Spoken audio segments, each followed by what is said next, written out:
Think about the last time you sat in a budget compact car. You probably remember the scratchy plastics, an engine that sounded like a lawnmower having a midlife crisis, and that general feeling that the manufacturer was counting every single penny during production.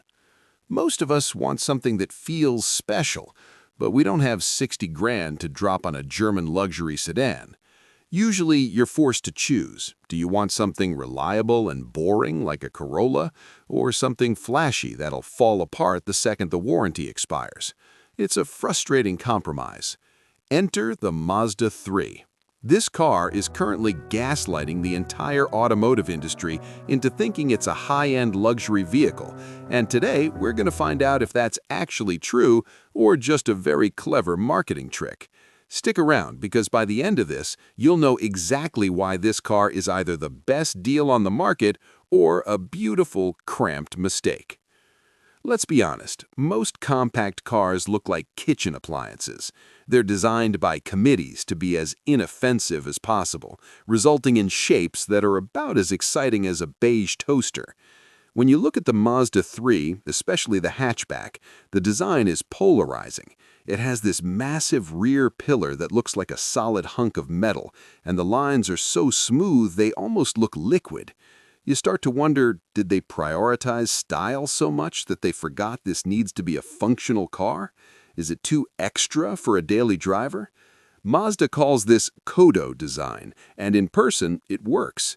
It doesn't have the fake plastic vents of a Civic or the look-at-me aggression of an Elantra.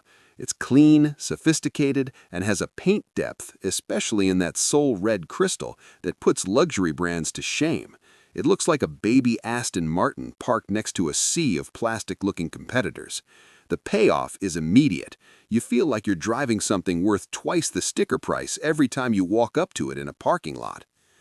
Now, walk into a modern car dealership today, and you'll be blinded by screens. Everything is moving toward a touch interface. Want to change the volume? Touch a screen. Want to adjust the AC? Dig through 3 menus. It feels high-tech at first, but then you're driving at 70 miles per hour trying to find the recirculate button while your eyes are off the road. It's frustrating and, honestly, a bit dangerous. Mazda took a different path. The Mazda 3 interior is a masterclass in the philosophy of less is more. There is no giant iPad glued to the dashboard. Instead, you get a beautiful display tucked back into the dash, controlled by a tactile rotary knob that clicks with the precision of a high-end watch. The materials? Soft touch leather, real metal accents, and buttons that have a satisfying weight. It's an analog oasis in a digital desert. It's the most relaxing place to spend a commute in this price bracket, making the cabin feel like a sanctuary rather than a gadget store. On paper, the Mazda 3 might look a bit old school. While everyone else is moving to tiny 1.5-liter turbocharged engines with CVTs that drone like a vacuum cleaner, Mazda is still rocking a big 2.5-liter engine and a traditional 6-speed automatic. You might think that makes it slow or outdated. You're looking for that zip, and you're worried a 6-speed might feel sluggish compared to the 10-speed gearboxes the luxury brands use. But here's the secret. Mazda's 6-speed is smarter than most people's best friends. It doesn't hunt for gears. It's tuned for Jinba Ittai, the idea of the horse and rider as one. When you put your foot down, it doesn't hesitate. It just pulls. If you opt for the turbo model, you're getting 250 horsepower and 320 pound-feet of torque. That's enough to humiliate most entry-level luxury cars at a stoplight. It's not just about speed, it's about how the steering feels just right and how the car pivots around you. It feels expensive to drive because it's balanced.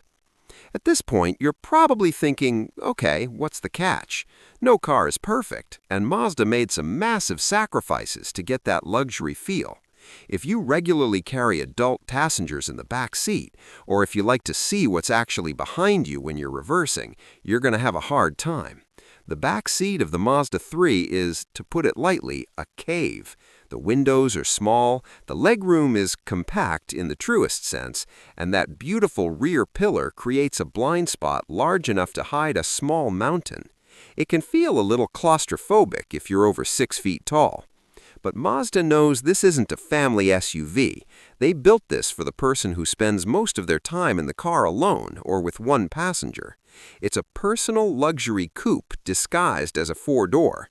If you can live with the cozy rear and rely on the excellent 360-degree cameras, those flaws become a small price to pay for the style you're getting everywhere else.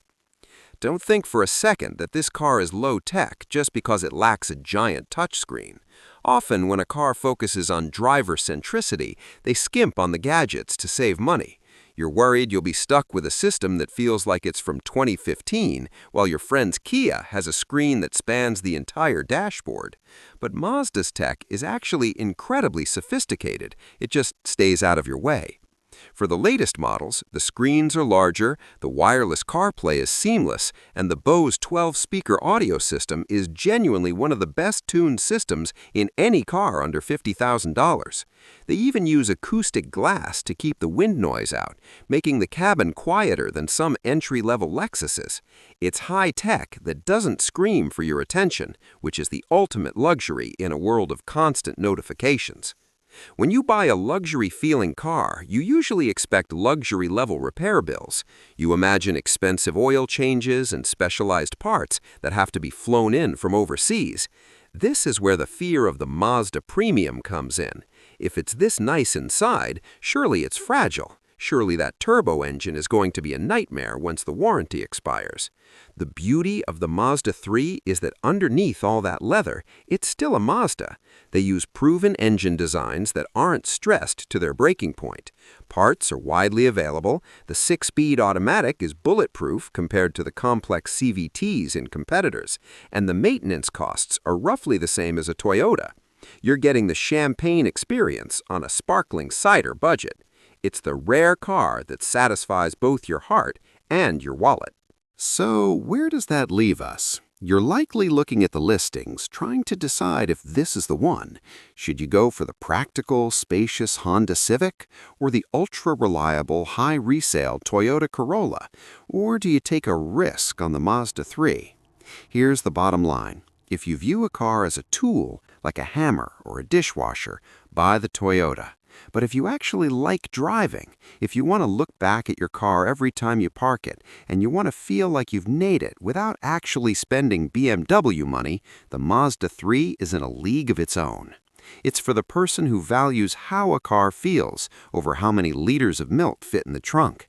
It's a car with a soul. Whether you choose the sleek sedan or the bold hatchback, the Mazda 3 remains one of the most interesting cars on the road. It proves that you don't need to spend a fortune to get a vehicle that feels special. But what do you think? Is the small back seat a deal breaker for you, or is that interior enough to make you forget about your passengers? Let me know in the comments below. I'm curious to see where you stand. If you enjoyed this video, make sure to hit that like button and subscribe for more honest car breakdowns. Thanks for watching, and I'll see you in the next one.